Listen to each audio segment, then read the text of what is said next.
नमस्कार। मेरे ज्योतिष के YouTube चैनल ज्योतिष ज्ञान गंगा पर आपका स्वागत है। मैं हूं आचार्य महेंद्र। आज चर्चा करने जा रहे हैं एक महत्वपूर्ण विषय पर, हिडन मेथड ऑफ प्रेडिक्शंस। एक ऐसा मेथड है प्रेडिक्शन का जो बहुत कम लोग इसको प्रयोग करते हैं और जो लोग जानते हैं वो बताते नहीं हैं। इस मेथड से आप बहुत सटीक प्रेडिक्शन कर सकते हैं। इस मेथड में हम बात करेंगे इंदु लग्न की। कुंडली में इंदु लग्न कैसे कैलकुलेट करते हैं, और जब आपकी दशा फेवरेबल होती है और इंदु लग्न पर बृहस्पति का या तो दृष्टि हो या गोचर हो, तो उस समय आपके करियर में, आपके व्यवसाय में, आपकी प्रोफेशनल लाइफ में अनएक्सपेक्टेड जंप मिलते हैं। तो इसको कैसे एनालाइज करते हैं, प्रेडिक्शन कैसे करते हैं, आज हम इसी की बात करेंगे। चर्चा शुरू करने से पहले आपसे अनुरोध है कि मेरे इस ज्योतिष के YouTube चैनल को आप सब्सक्राइब करें, नोटिफिकेशन बेल को अवश्य दबाएं, जिससे आने वाले सभी वीडियो आपको मिलते रहें। तो आइए चर्चा शुरू करते हैं। इंदु लग्न को कैलकुलेट कैसे करें। इसमें दो चीज़ों की आवश्यकता पड़ती है। एक लगन से नवम भाव का स्वामी और दूसरा चंद्रमा से नवम भाव का स्वामी। इन दो को हम नोट कर लेते हैं और फिर जो भी स्वामी है उस स्वामी के आधार पर कुछ ग्रहों की कलाएं दी गई हैं। जैसे सूर्य 30 कलाएं, चंद्रमा 16, मंगल 6, बुध 8, गुरु 10, शुक्र 12 और शनि 1। ये ग्रहों की कलाएं हैं और इसी के आधार पर ही हम इंदु लग्न को कैलकुलेट करते हैं। आइए शुरू करते हैं एक एग्जाम्पल से। मान लीजिए मेष लग्न की कुंडली है, चंद्रमा मिथुन राशि में है। तो मेष राशि से नवम भाव धनु राशि और चंद्रमा से नवम भाव कुंभ राशि, यानी धनु राशि के स्वामी बृहस्पति यानी गुरुदेव और कुंभ राशि के स्वामी शनि। तो इन दोनों की कलाओं को हम जोड़ लेते हैं। जैसे 9 घर लगन से धनु राशि, स्वामी गुरु, गुरु की कलाएं हैं 10 और 9 घर चंद्रमा से आगे कुंभ राशि, स्वामी है शनि और शनि की कलाएं हैं 1। शनि और गुरु की दोनों की कलाओं को जब हम जोड़ते हैं तो जो संख्या प्राप्त होती है, यदि वह संख्या 12 से ज़्यादा है यानी 12 से अधिक है, तो उसे हम 12 से डिवाइड करते हैं, भाग देते हैं, और जो संख्या शेष बचती है वह संख्या को हम चंद्रमा से कैलकुलेट करते हैं, यानी चंद्रमा से आगे उतने घर आगे चलते हैं। तो वह हमारा इंदु लग्न होता है। जैसे यहाँ दोनों कलाओं को जोड़कर 11 आता है, ये 12 से कम है तो हमें भाग देने की आवश्यकता नहीं है। तो हम चंद्रमा से 11 घर आगे चलेंगे। चंद्रमा हमारा यहाँ है तो यहाँ से 11 घर आगे 1 2 3 4 5 6 7 8 9 10 और 11, यानी मेष राशि इंदु लग्न है। जब जब बृहस्पति मेष राशि को प्रभावित करेगा, आपके करियर में अनएक्सपेक्टेड उछाल आएगा। एक और एग्जांपल लेते हैं। तुला लगन की कुंडली है, चंद्रमा धनु राशि में है। तुला लगन के लिए नवम भाव मिथुन राशि जिसके स्वामी बुध हैं, और चंद्रमा से नवम भाव सिंह राशि जिसके स्वामी सूर्य हैं। तो बुध और सूर्य की कलाएं अगर हम जोड़ें, 9 घर आगे मिथुन राशि, बुध की कलाएं हैं 8, सिंह राशि जिसके स्वामी हैं सूर्य और सूर्य की कलाएं हैं 30। तो दोनों की कलाएं जोड़ने पर आता है हमारे पास 38। 38 को अगर हम 12 से डिवाइड करें तो 12 × 3 36 और बैलेंस हमारे पास बचता है 2, यानी चंद्रमा से हमें 2 घर आगे जाना है। तो चंद्रमा से 2 घर आगे हमें जाना है यानी चंद्रमा धनु राशि में है और उससे 2 घर आगे यानी 1, 2 मकर राशि। तो इंदु लग्न हुआ मकर राशि।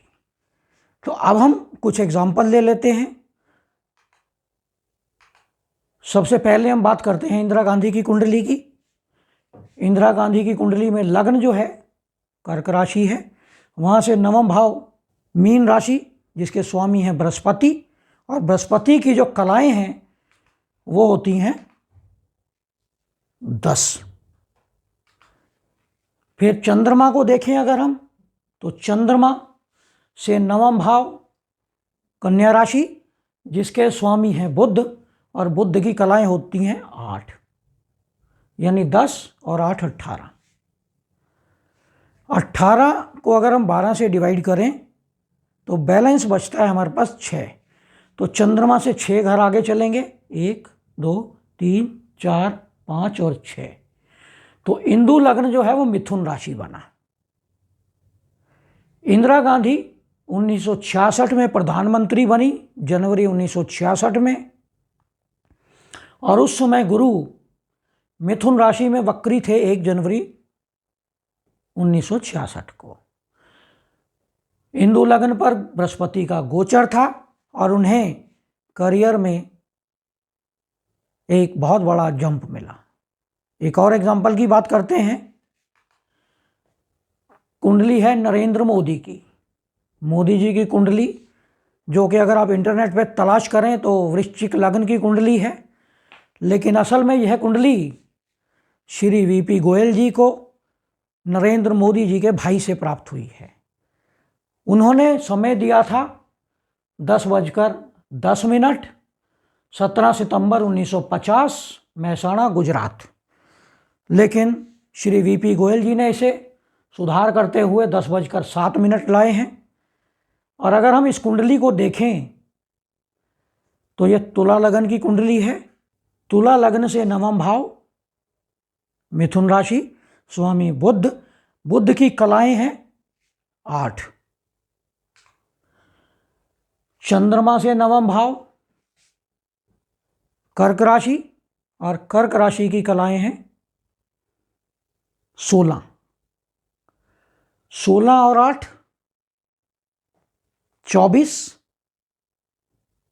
कर्क राशि चंद्रमा की 16 कलाएं हैं, और 16 और 8 को अगर हम जोड़ते हैं तो आता है बैलेंस 24, और 24 को 12 से डिवाइड करते हैं तो 12 घट जाता है, शेष 12 बचता है।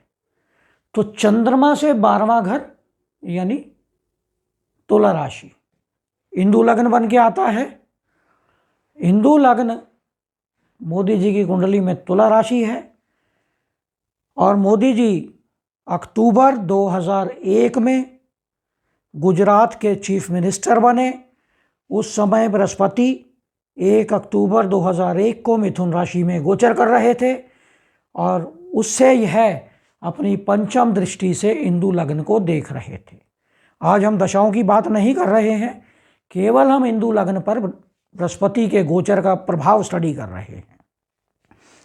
इसके आगे चलें। 2014 26 मई 2014 को नरेंद्र मोदी जी भारत के प्रधानमंत्री बने।